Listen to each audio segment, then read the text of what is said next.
I, Yugiri of Domar, am honored to meet you at last, Your Grace. To mark this auspicious occasion, I should like to present to you the finest treasures our humble nation has to offer.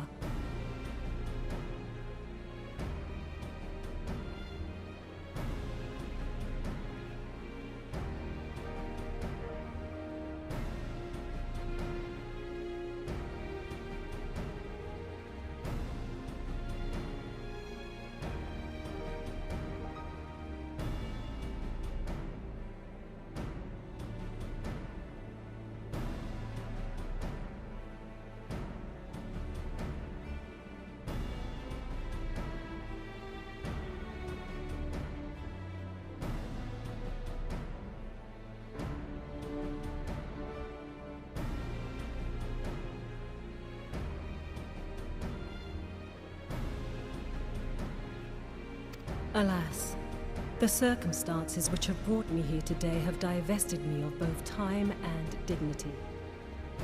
I come before you as a pauper in direst need of aid, to request that you grant my people asylum. I, Nanamo, 17th in the line of Ul, welcome you to our city. Be at ease, Lady Yugiri.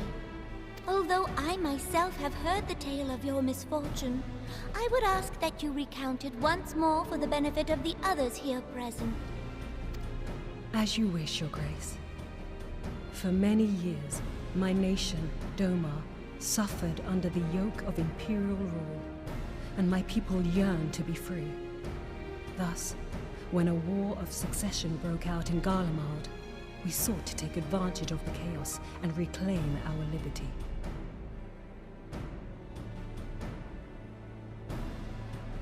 Alas, our enemy proved less preoccupied than we had hoped, and our rebellion was put down in the most brutal fashion.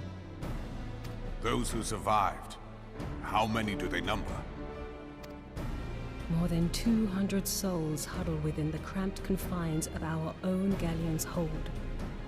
Yet this figure accounts for but one of a number of ships which escaped the Purge.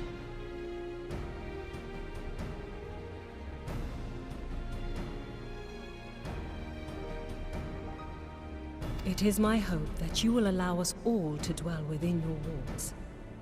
Should that prove unfeasible, however, I humbly ask that you accept as many of my people as your resources allow. Pray understand, we do not beg a boon, but propose instead an arrangement. We would serve as soldiers or tradesmen until our debt is repaid. What are the Syndicate's opinions on this matter?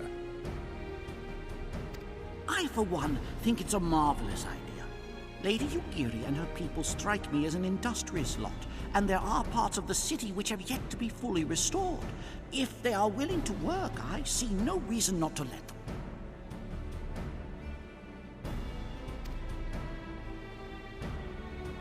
The head of the Mirage Trust is not known for his generosity. He sees profit in this. I agree. That said, these are foreign refugees. To admit them would require a formal resolution. Shall we call a vote?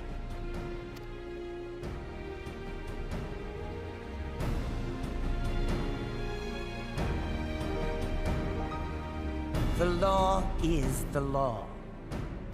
Lord Lolorito? Tell me, are you blind or willfully ignorant?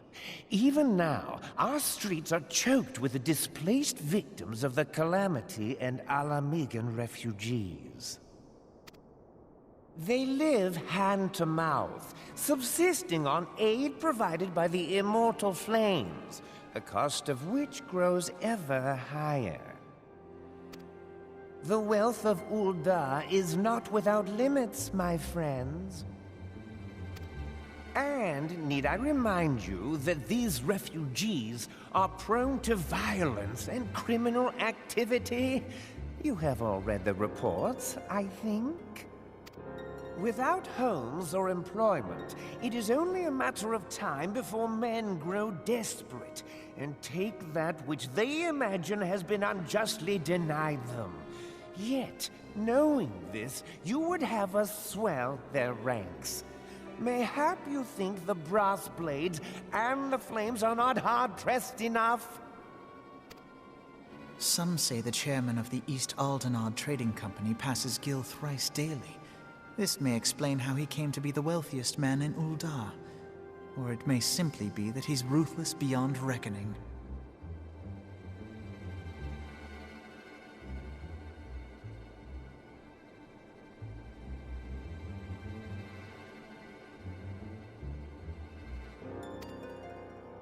Surely the Sultanate can support the few hundred domins Lady Yugiri represents.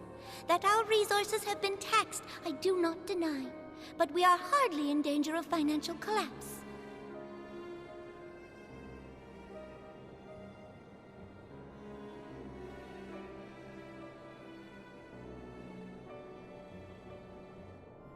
I move that an exception be made.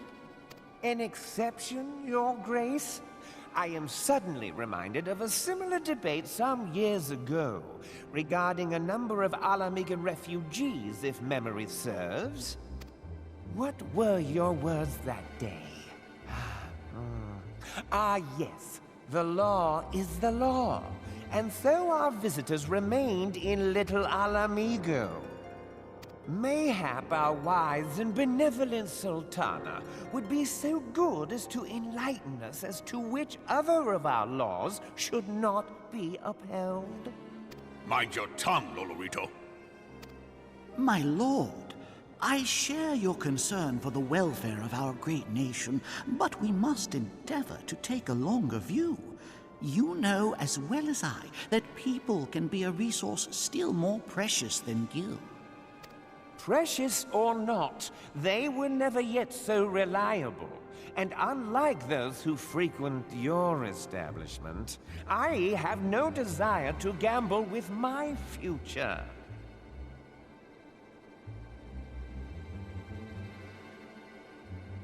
Uldar's greatest asset is, and has ever been, her material wealth. We risk this at our peril.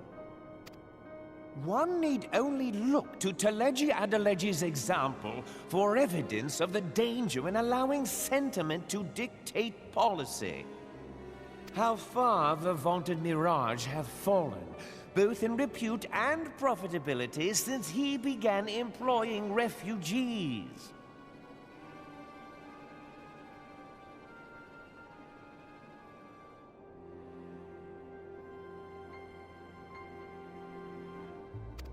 How I choose to conduct my affairs is not your concern, my lord.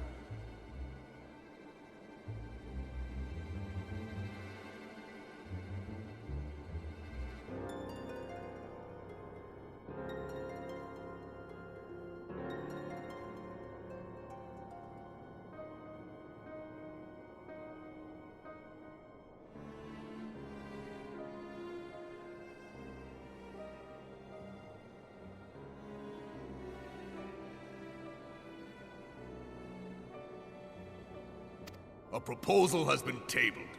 Given its urgency, I move we forego further debate and call a vote. To accept the Doman refugees or not. Those in favor, I bid you remain. Those opposed, I bid you leave.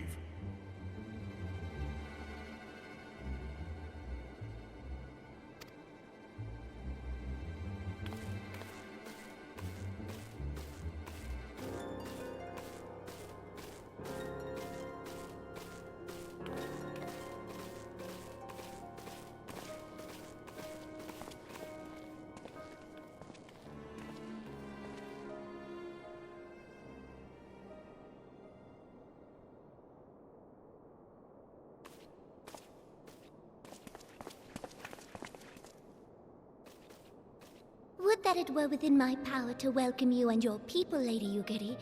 As you have observed, however, my authority in such matters is regrettably limited. Without the consent of the Syndicate, I cannot act. I understand, Your Grace.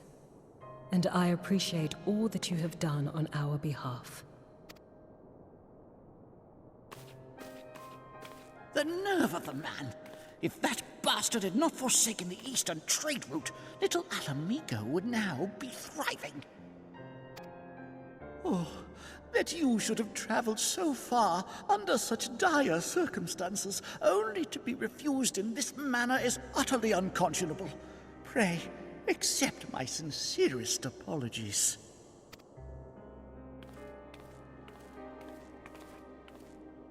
Now that the Empire no longer poses an immediate threat, they see little reason to maintain the pretense of unity.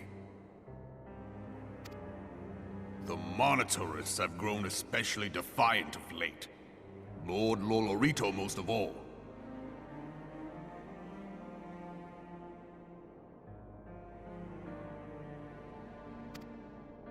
But this is neither the time nor place for that discussion.